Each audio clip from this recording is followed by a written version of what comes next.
Om namo Bhagavate Vasudevaya.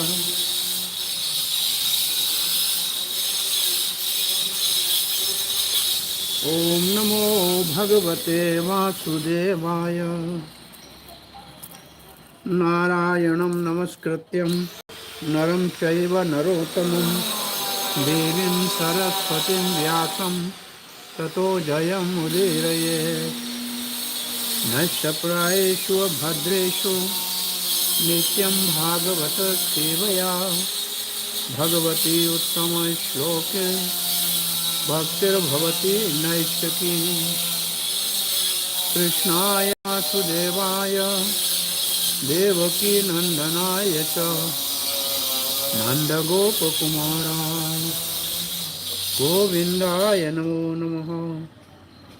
Vageshwari यस्य वदने लक्ष्मी यस्य वक्षसे यस्यास्ति हृदय संवित् तं नरसिंहम् अहं भजे. जय श्री कृष्ण चैतन्य प्रभु नित्यानंद श्री अद्वैत गदाधर शिवासादि गौर भक्तवृंद. हरे Krishna Krishna Krishna Hare Hare Hare Ram Ram Ram Hare Hare. Dear devotees, you are all welcome for continuity of our Bhakti Vaibhav study of the 5th canto Srimad Bhagvatam. We are discussing chapter 16, the structure of the Jambu Deep and Meru mountain. So today we are starting from verse number 22. But how many islands are there? How many islands? 7 islands and 7 oceans. Of those 7 islands, the one island in which we live is Jambu Deep. Deep means island. And Jambu Deep is surrounded by salty ocean of water. And in Jambu Deep there are many mountains, and there are 9 tracts of land or varshas in plural. And in the center of the Jambu Deep is a solid golden Meru mountain. And in the center of the Jambu Deep is a Ilavarth Varsh. Then the other verses are separated by the different mountains, north, south, east and west. East and west has one verse, and the north and south has 3 verses. So 3, 6, 2, 8 and 1, 9. And there are more mountains and trees and rivers. So this is what we have discussed yesterday. We are continuing further, verse number 22. The side of Suparashava mountain, on the side of Suparashava, stand a big tree called Mahakadamba, which is very celebrated. From the hollow of this tree flow 5 rivers of honey, each about 5 vyayams wide. Both purport of the both Acharya describe what is vyayam. Vyayam is you stretch your both hands and fingers like this. The distance between the middle finger of the right side with the middle finger of the left side is the length of one vyayam.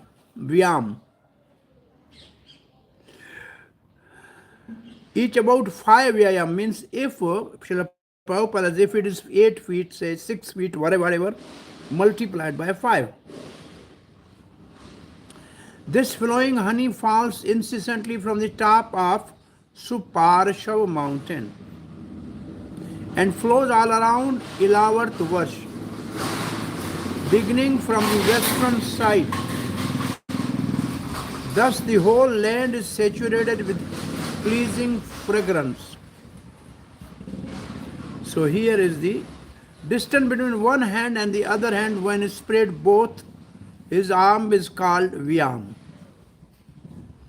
Comes about 8 feet, which is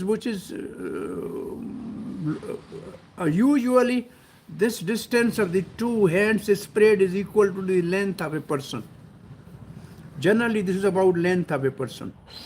The person is 5 feet, 6 feet, then the two hand spread will be equal to that.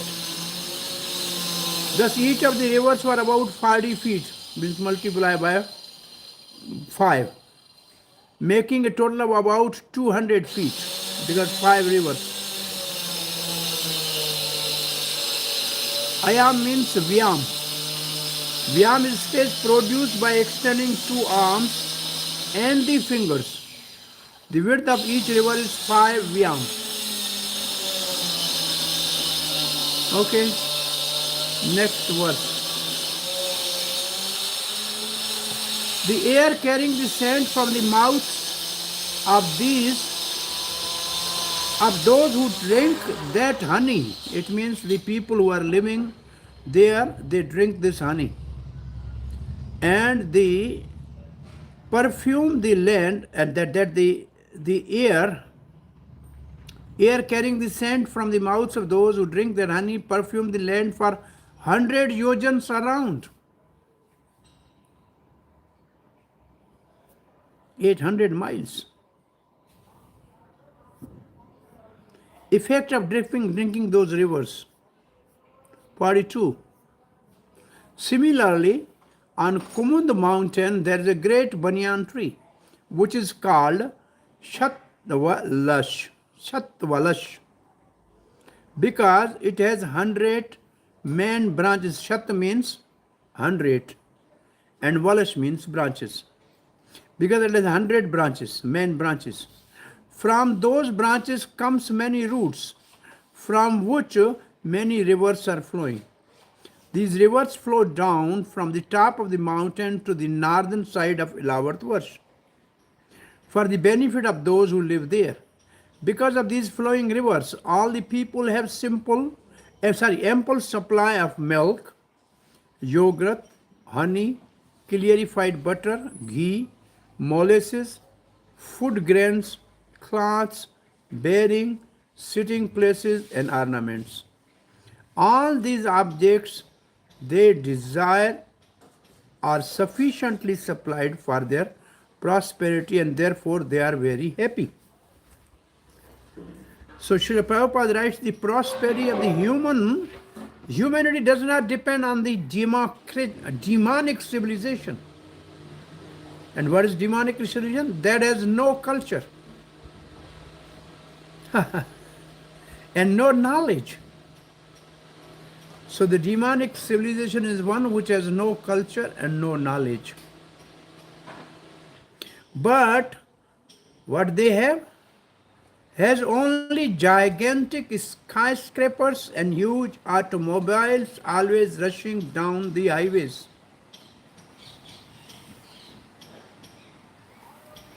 The product of nature are sufficient.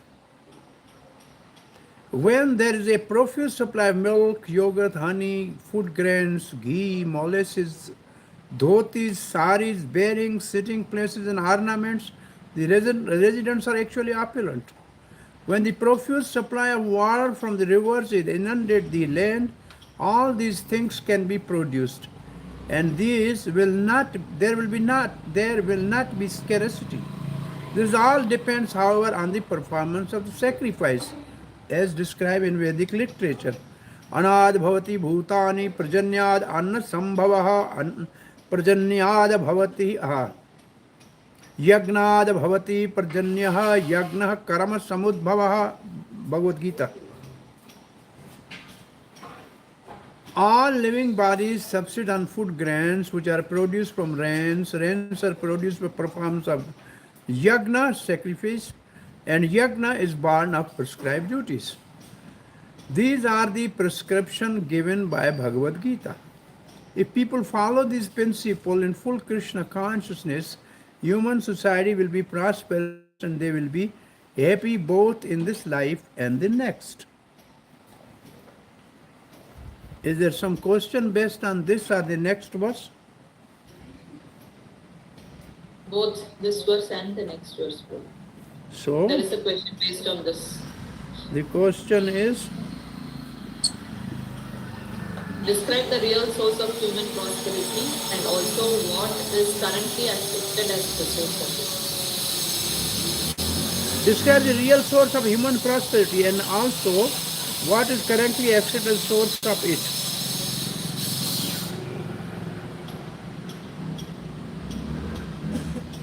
And next one is also here explain what people must do if they wish to attain happiness in this life. Both questions in this verse.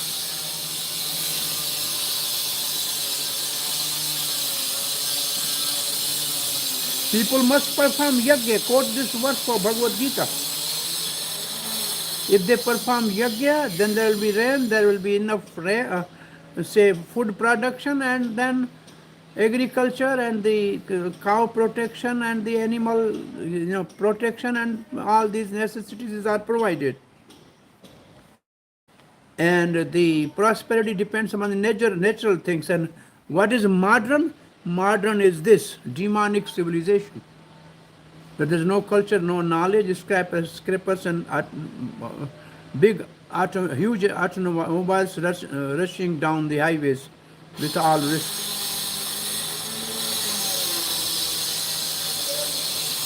Now we are going to the next verse,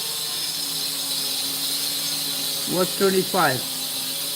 The resident of the material world, because this is in a material world, Jambu Deep is a material world. The resident of the material world who enjoy the product of these flowing rivers have no wrinkles on their body, no grey hairs, they never feel fatigue, and perspiration does not give their bodies a bad odor. They are not afflicted by old age, disease, or untimely death. They do not suffer from chilly cold or scorching heat, nor do their bodies lose their luster. They all live very happily without anxieties until the death. Srila Prabhupada, this verse hints at the perfection of human society, even within this material world. The miserable condition of this material world can be corrected by sufficient supply of milk, yogurt, honey, ghee. So what do you think? Do we have sufficient supply of real milk? At least in India, Bharat, there is not enough livestock that can produce the milk which is in the market. We don't have enough cows, buffaloes, goats, sheep, whatever. That much milk which we consume is not possible from these all domestic animals. And the yogurt, if there is no milk, there is no yogurt. And then Prabhupada writes, no forest, no honey. No milk, no ghee. No agriculture, no molasses, no food grains. And then there is no agriculture, no bedding, no cloth. So this is human civilization. Ample food grains can be produced through agriculture enterprises. And the profuse supply of milk, yogurt and ghee can be arranged through the cow protection. Abundant honey can be obtained if the forests are protected. Unfortunately, in the modern civilization, men are busy killing the cows that are the source of yogurt, milk and ghee. They are cutting down all the trees that supply honey, and they are opening factories to manufacture nuts, bolts, automobiles, mobiles and the wine instead of engaging in agriculture. So these are also added in the questions which are there.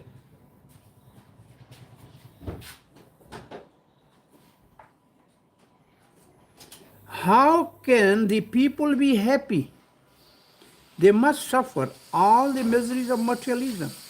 Their bodies become wrinkled and gradually deteriorate until they become almost like dowers, means short in stature, and bad odor emanate from their bodies because of the unclean perspiration resulting from eating all kind of nasty things. This is not human civilization. If the people actually want happiness in this life and want to this life and prepare for the best in the next life, they must adopt a Vedic civilization. In the Vedic civilization, there is a full supply of all necessities mentioned above. So, civilization, which civilization we need? Human civilization based on the Vedic version. And what is the modern civilization? You have to compare the both. Now, this is the chart in which there are 4 mountains on the 4 sides,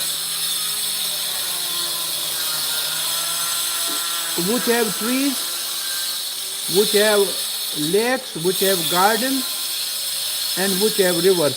So this is just a recapitulation or a condensed version of the number 1, Mandra mountain.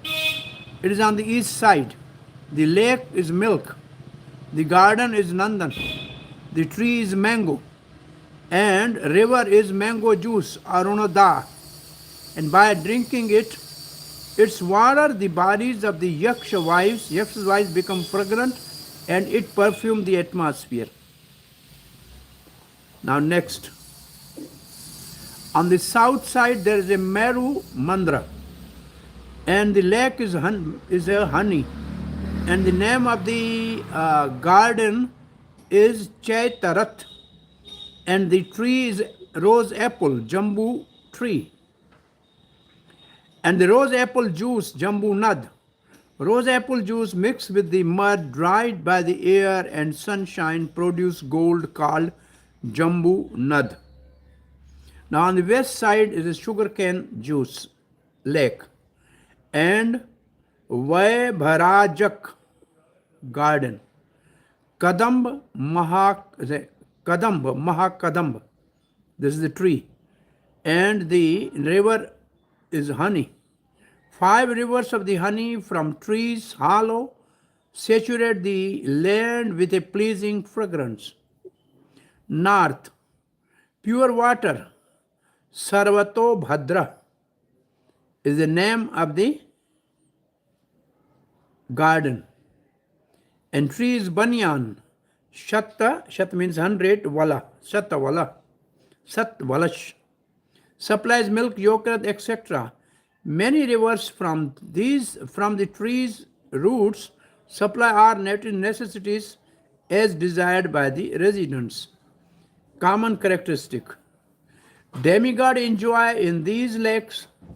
Demigods enjoy with their wives, and lesser demigods glorify them. Height and width of these trees and branch radius. Those who enjoy the product of these flowing river live very happily without anxieties until death. Now we have the verse number 26.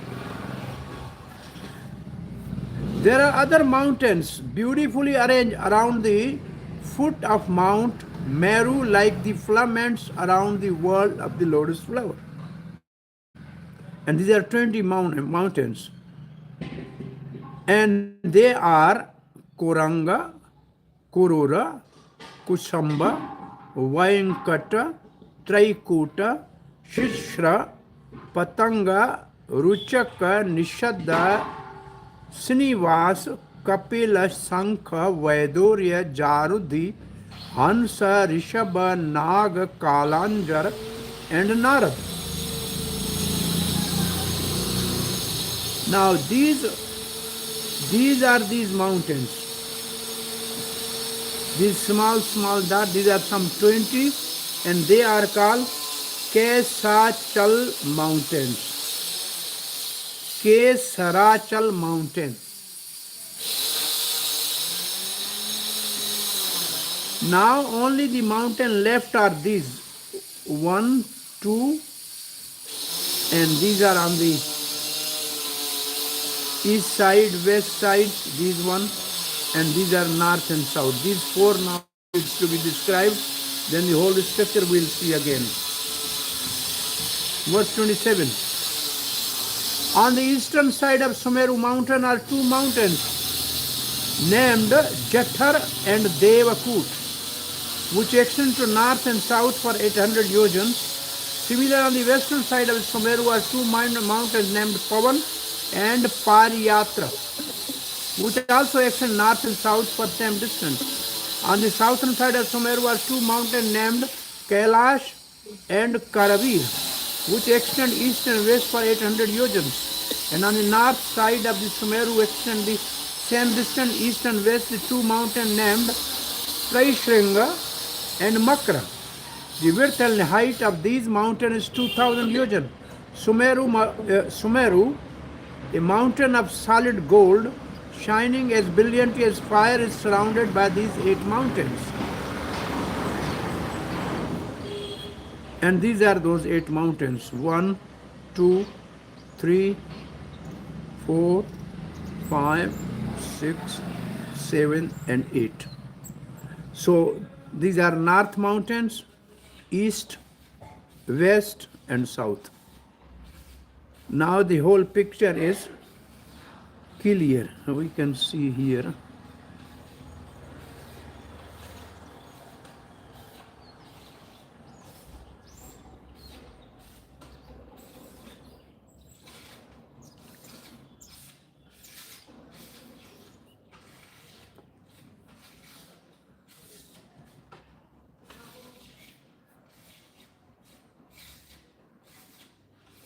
No, same thing came. Yeah, it says same thing.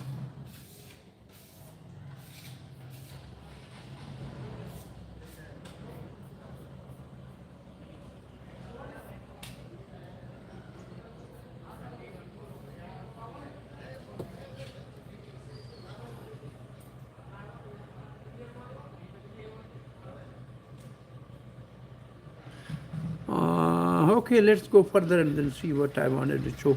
Verse number 28.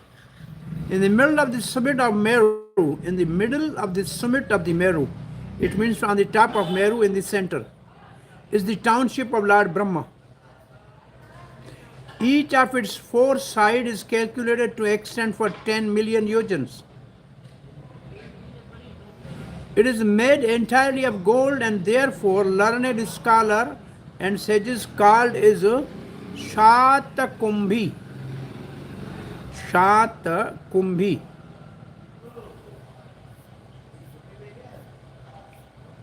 Last verse of this chapter. Surrounding Brahmapuri means the residents of Brahma in the middle. In all directions are the residents of 8 principal governors of the planetary system. They are called Digpal, in charge of the directions. Beginning with King Indra. These abodes are similar to Brahmapuri but are 1/4 in size. Vishwanath Chakravarti Thakur confirmed these township of the Brahma and the 8 subordinate governors of the planetary system beginning with the Indra as mentioned in. So Brahma's township is known as Manovati, and those of the assistants such as Indra and Agni are known as Amravati, Tejovati. So here is the description. These cities are in the direction starting from east.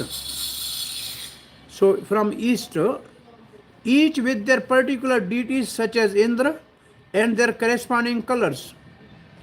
Their size is 2.5 million yojan, which is 1/4 of the Brahma. Their names are understood from the other Puranas.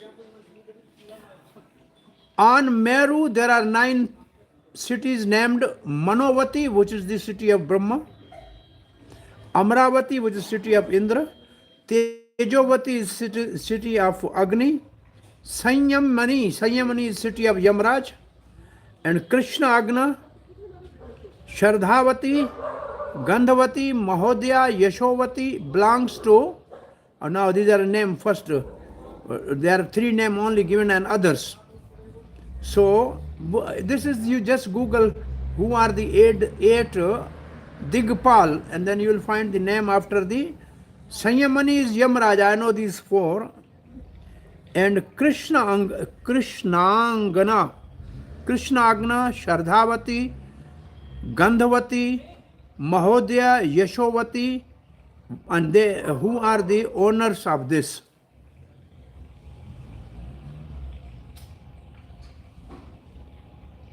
Hare Krishna. Uh-huh.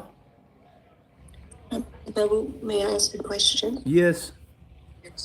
But Brahma's abode is in Satyaloka. So is this like a place where he comes to enact certain Say again. pastimes? What Pandita?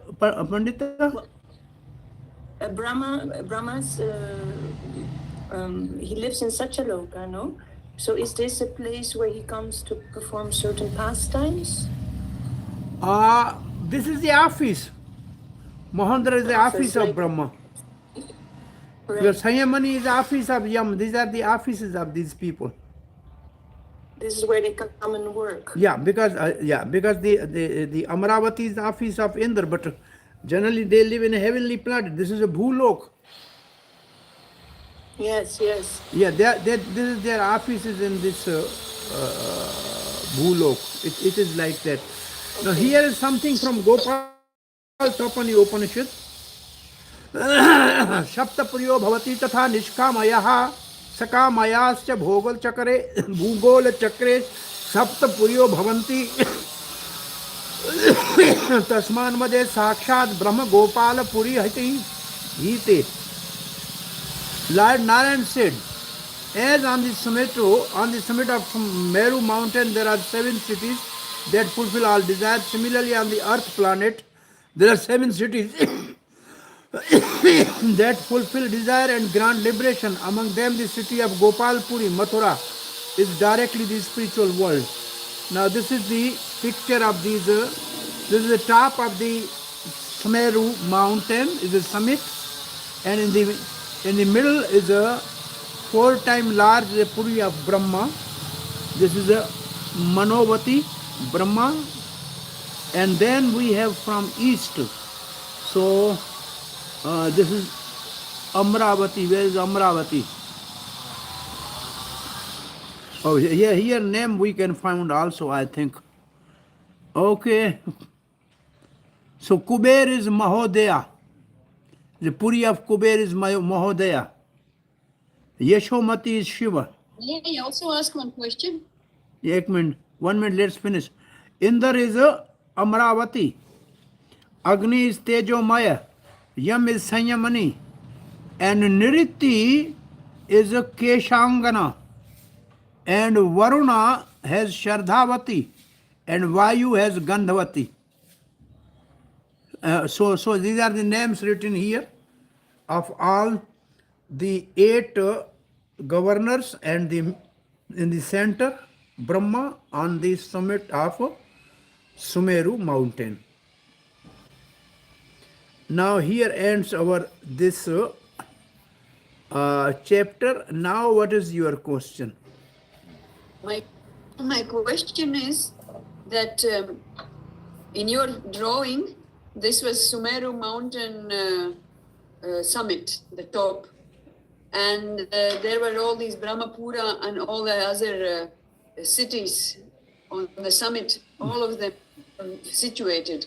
But in purports, no, but in verses it's written that the size of Sumeru mountain is 32,000 yojanas. Yes. But Brahmapura is 100,000 yojanas.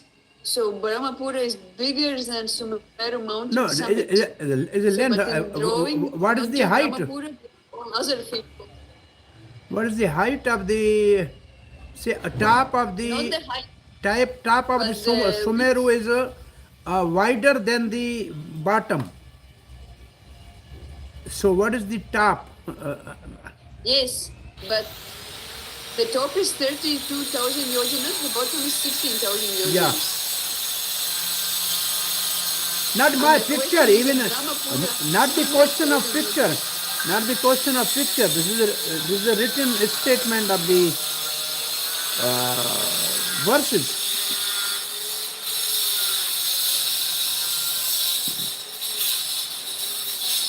So the pictures are just not very precise, yes? No, picture and verses are same. There's no difference. Yes, but it said that Sumeru mountain is 32,000, but Brahmapura is 100,000. So 100,000 is bigger than 32. So how it fits?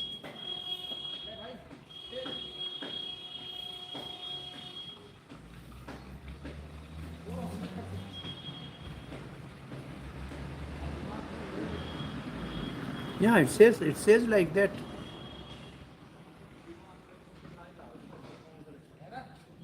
2.5. What was 2.5 million? The each puri.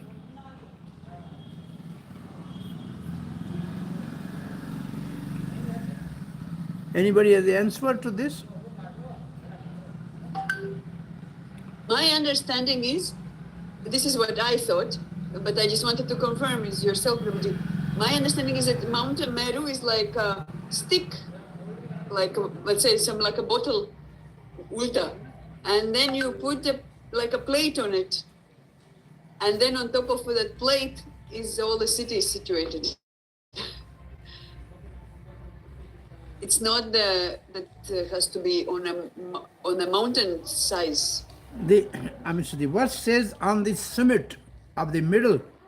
Yeah, so in the middle of that mountain is the city, but city might have its own surface, which is bigger than a Mount Meru.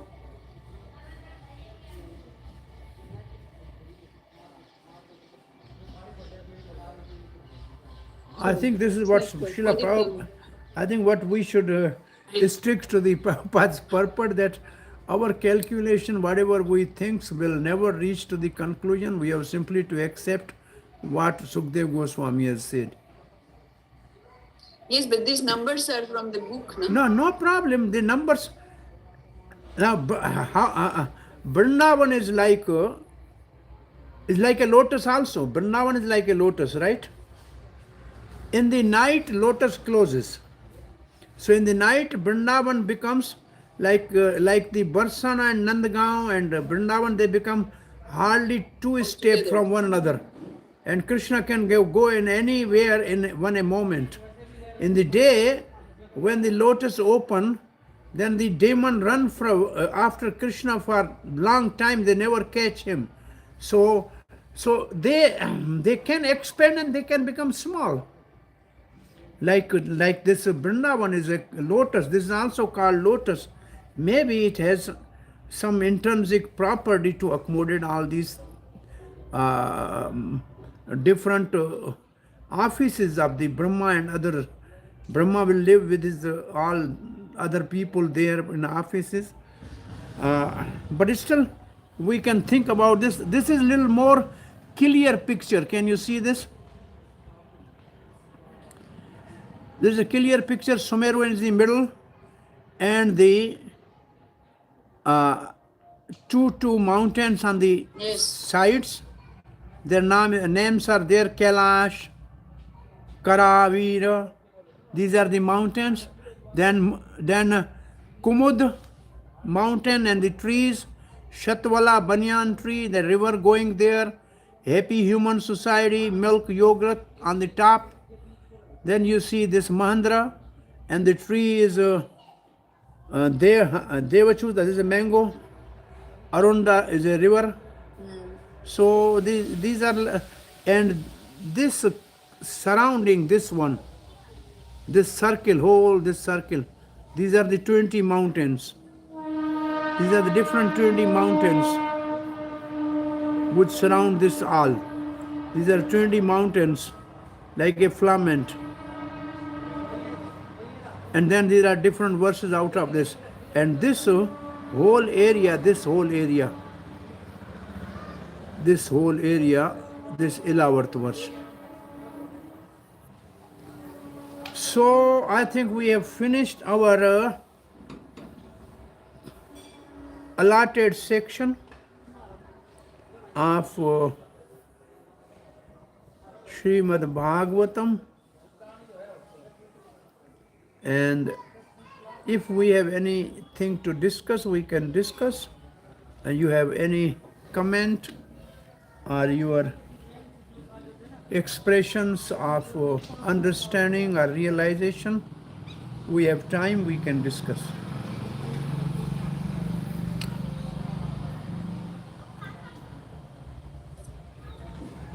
Hare Krishna Prabhu. Yes, Sarvanya. Thank you, Prabhu. Prabhu, is this, I'm just trying to see, like the lotus stem, is this all within like the lotus stem? Like, is Mount Sumeru in the middle of the lotus stem?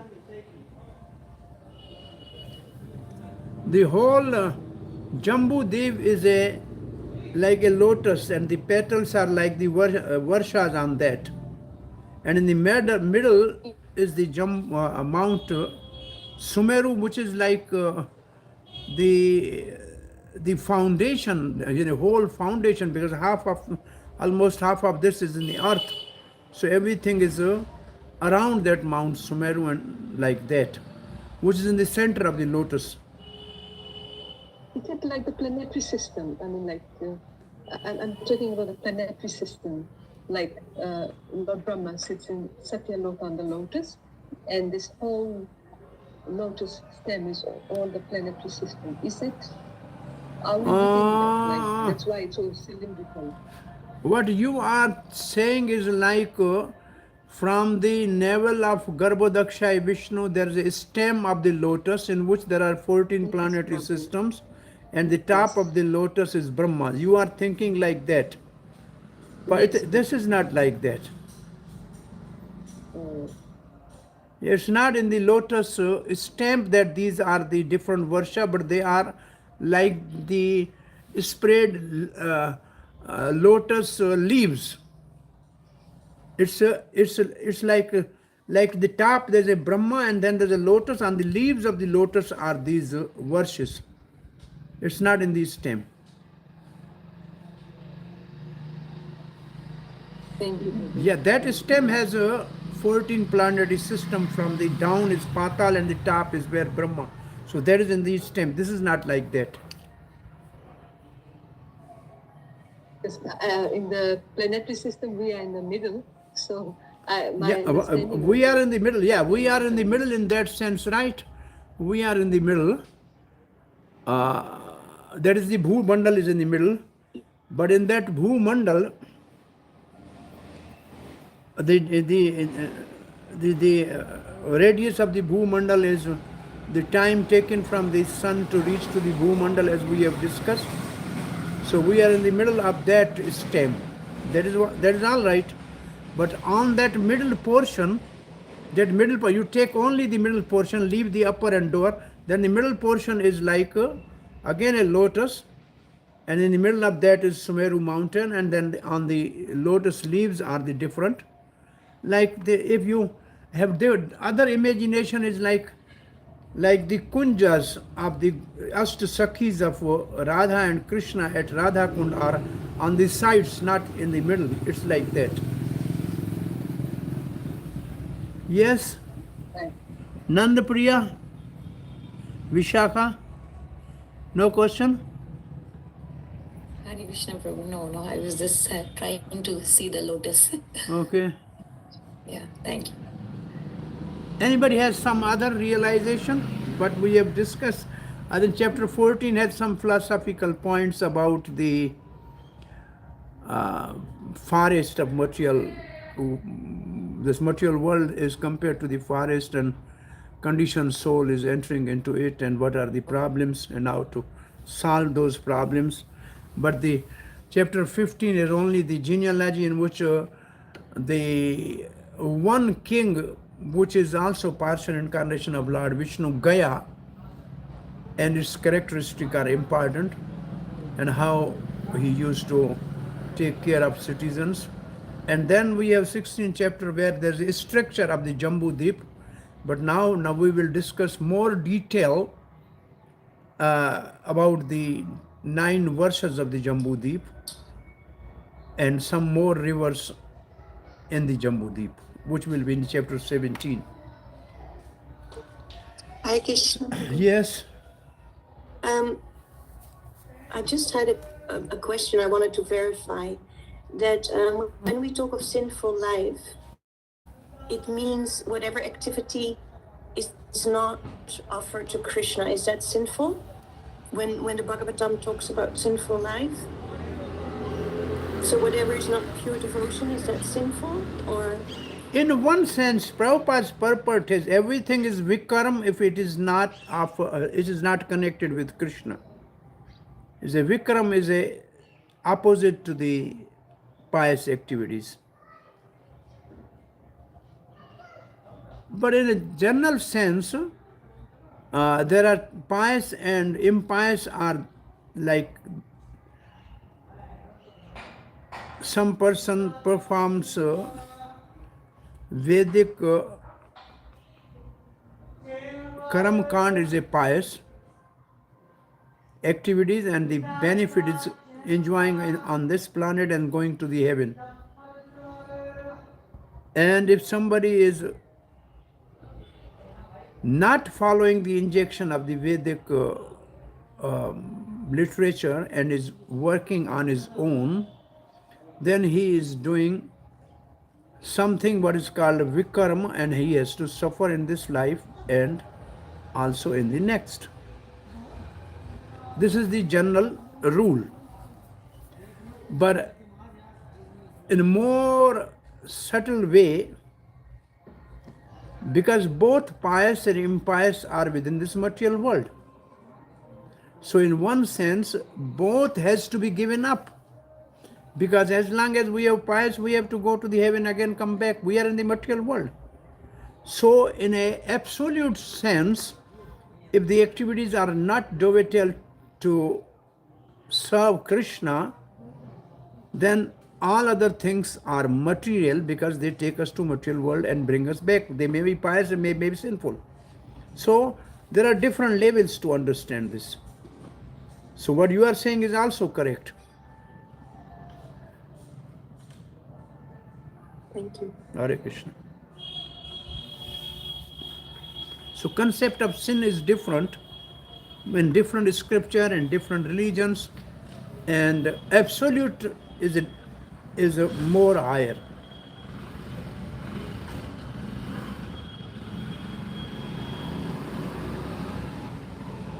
Hare Krishna. Prabhuji, it is not that if someone does not follow the 4 regulative principles, they are doing the sinful actions. Say what, say again? If someone is not following the 4 regulative principles, Oh, they are the sin. yeah, these 4 sinful activities. These are 4 sinful activities. One who is avoiding them is avoiding sin. That's right. That is right. But they also have a lot of subtle layers, no? It's not just, they have subtle layers also. Meat eating means violence. Even if some avoid all these sinful activities, but if he is not connected to Krishna, still he is not pious. All varnashram duties, if they are not haritoshanam, it's not for the satisfaction of the Supreme Lord Vishnu, then they are just ordinary things which give rise to ordinary results. Prabhuji, then you said that the Karmakandi people, they are pious people, but they are not following Krishna consciousness. Yeah, they are pious like the king. We have one verse, all the kings who conquer the people, they are so pious, but because they are not Krishna conscious and because they have ego, therefore they never get opportunity to be liberated. They But they may. are not considered pious. That's right. What about the last question of the 4th chapter? Somebody has tried something. What are the 3 minimum something which is not contemporary of the present, and how you will tactfully explain to the new people?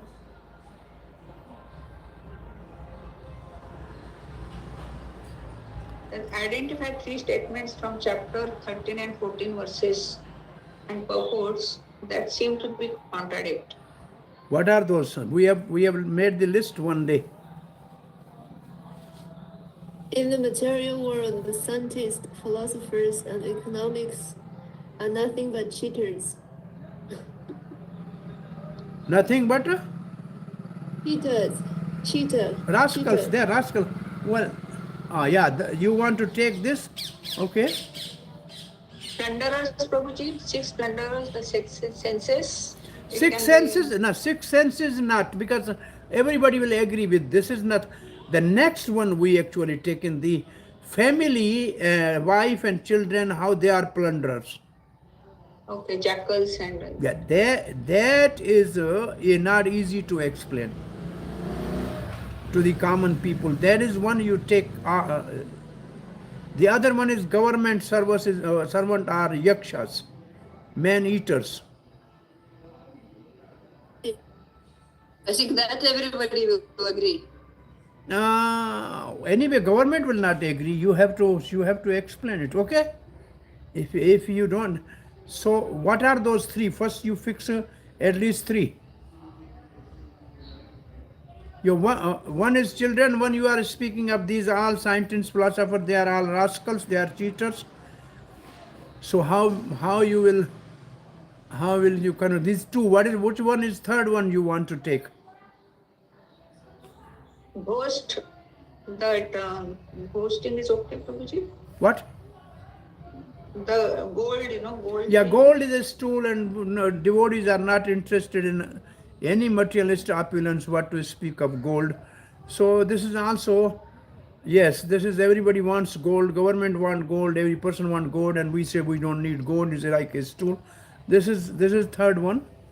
Make 2 more and then you explain couple.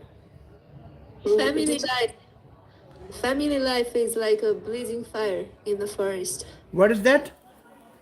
Family life. Family is like life is always miserable, 100% miserable, like a blazing fire. And the creeper, the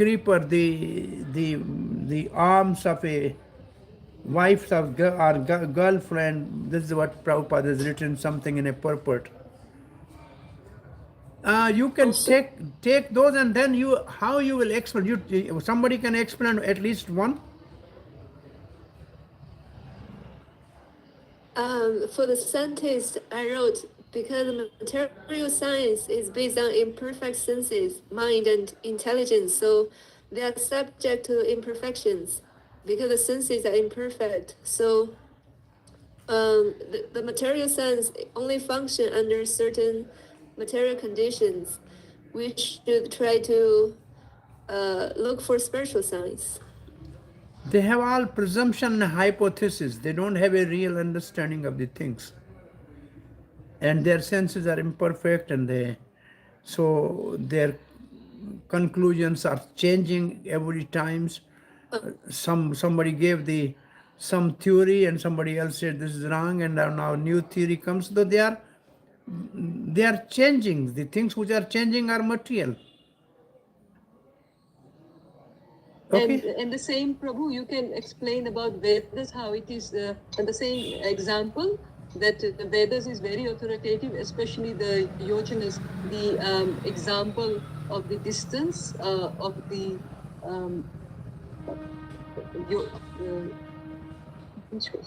yojanas away, the distance, the one we read. We can explain that. Okay. Somebody else about some other topic? I started with the family life. I started with the wife and the family are like jackals, but I'm having a hard time explaining it because, I mean, this is what people are living for. I mean, if I tell my neighbor that he may never want to see me again.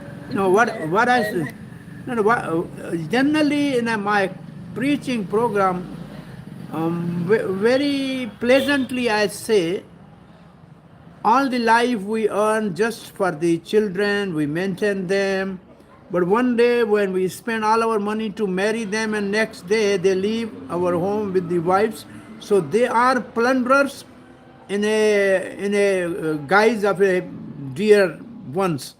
No, I'm saying they are open plunderers. I just my lectures I give to the public like that, and you are happily do all that, and then when they are gone, then nobody is taking care of you. Now you have only one son and he's gone to America, and you spend everything on him, and now nobody is to take care of you.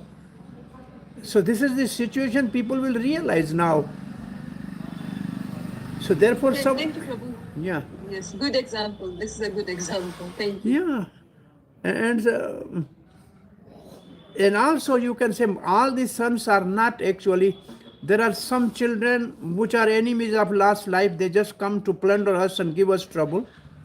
Some are neutral, they just leave home and become sadhus, they never give good happiness or suffering. And some are really good, they just take care of us. It means it's not that all gives happiness to all people, generally speaking.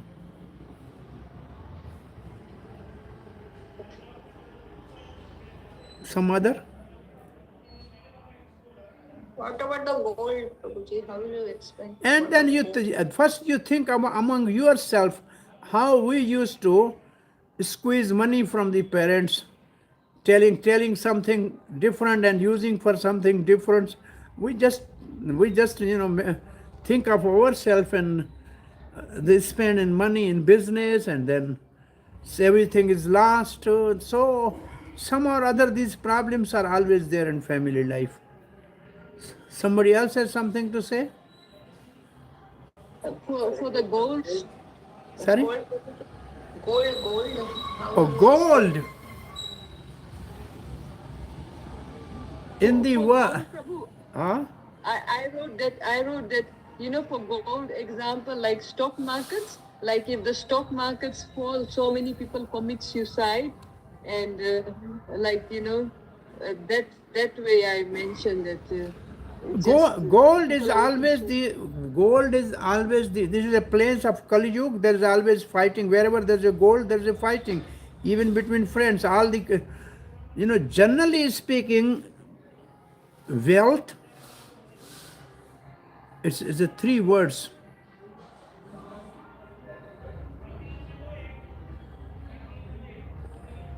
Kanchan Kamini.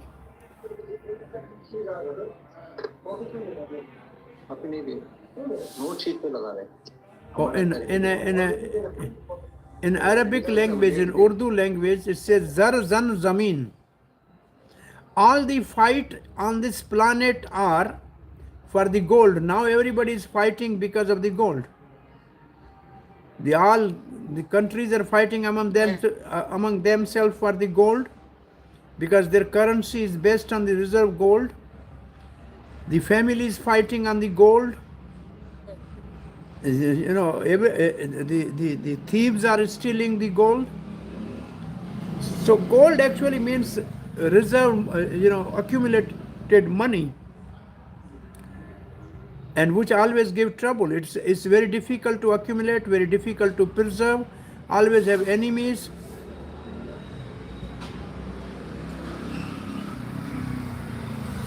It gives big pride.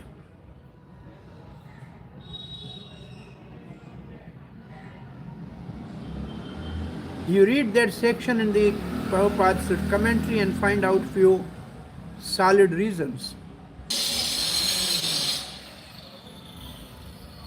Anybody who is not properly using it for procreation as a cooperation to the creation of the Supreme Lord, and it's using simply for sense gratification, he is a victim, and he will be entangled and his plunder in the day by the hard-earned money, which is his blood, and In the night he is also plundered. This is what Prabhupada has quoted one verse there. If it is not properly utilized, if they are not devotees, then they are problem for the society.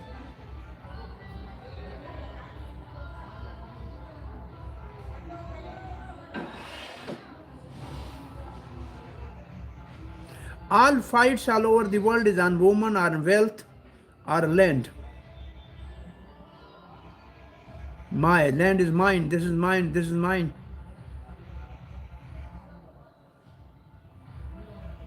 Rich people are dead, living dead, because they have no goal.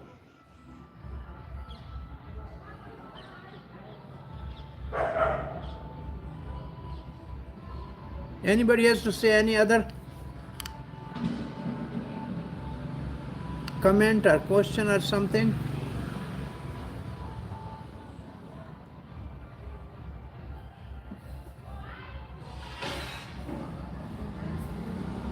How will you explain about the government? Huh? Government? Government, there are Raj Rishis, they used to take taxes, but they used to give the facilities to the public. But the government, like man eaters, they simply levy the tax and don't give the good facility to the citizens, then they are dangerous. The government should be like sun. Sun takes the water from the ocean, but never dry the ocean. But when it is when it is a hot season of the summer, then it shower the rain back. So government should be like that, like a sun. When it levy taxes, they should not, dry up the businessmen, but they should take a small amount and give it back when in the form of facilities. Then it's good. But in a Kali Yuga, they will become plunderers. They become like killing them. Yeah. They don't give even to the government, they take themselves.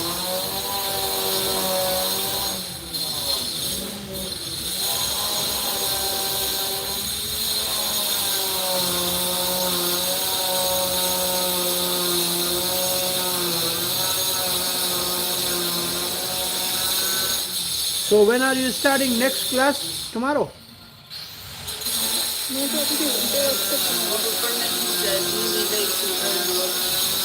They asked me to leave 23rd, so in 23rd, you are starting from 23rd? Yes, Prabhuji. Okay.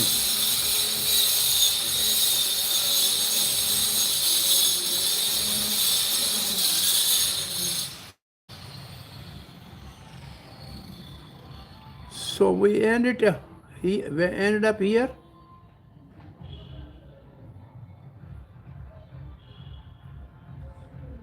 Hare Krishna, thank you so much, Prabhuji, for your wonderful classes. It was really actually very enlivening, and the way you present everything with commentaries, and you go through all the purports so nicely. So it's really very, very enlightening, Prabhuji. And you shared with your own experience, it is really, actually, you have given so many practical applications also, and especially you cleared that thing, no? You always stick these three things in front of you always, that I come here in ISKCON for achieving Krishna Prema under the shelter of Srila Prabhupada and Chaitanya Mahaprabhu. And if actually practically one apply this thing in his own life, then there is no problem in ISKCON actually. Then you can actually stay always happy. Thank you so much, Prabhuji. This shows your actually experience. Hare Krishna, Prabhuji. Thank you, Prabhu. Hare Krishna. Prabhu, thank you so much. You have explained very complicated things in a very simple manner. So really appreciate it. Thank you so much, Prabhu. We really look forward to more of your classes, and you just like a nutshell, nicely give, like you chew everything, and then like a bird, then you can digest and then give to the babies like that. Hare Krishna. Thank you, Hare Krishna. I just go with purport and dig into the purport. What is the Prabhupada's mood? Why he has written this something here? From where he has taken this. I'm just, the mind works like that.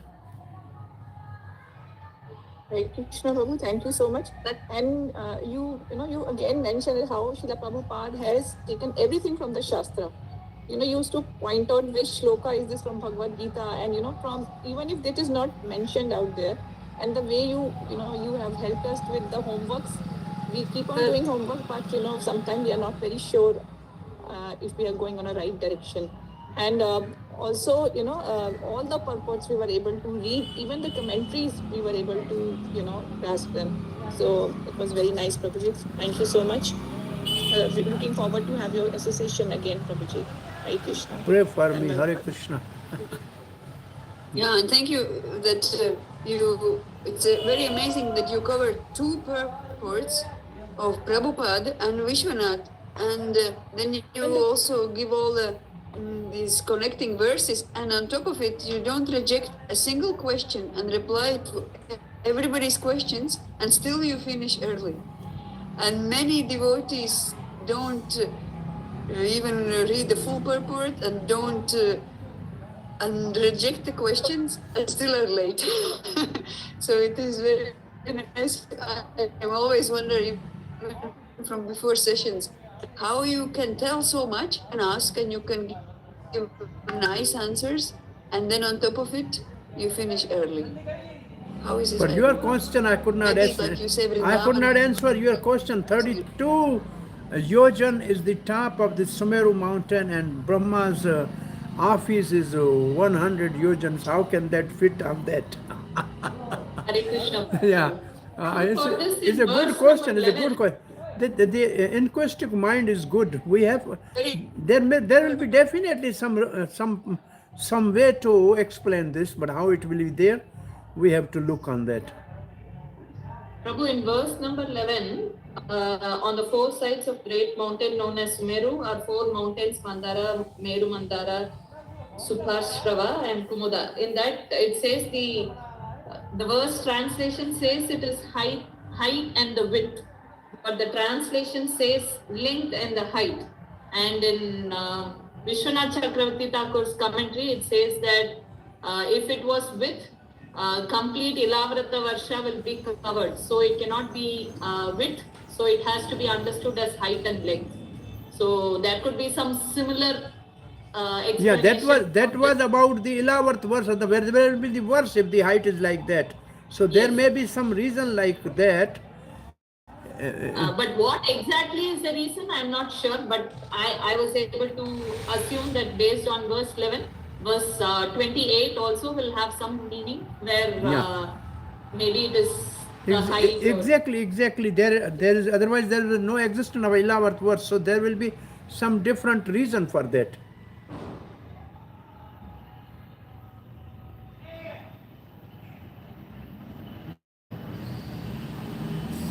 Okay, Mati Krishna bless you. Pray for me. Hare Krishna. Thank you very much. Vancha kalpatru bhyascha kripa sindhu bhaivacha patitanam pavanebhyo vaishnavyo namo namah. Okay, again we will meet one day. His Grace Sarvabhauma ki jai. Sadhu. Thank you, Prabhuji. Hare Krishna. Hare Krishna. Thank you.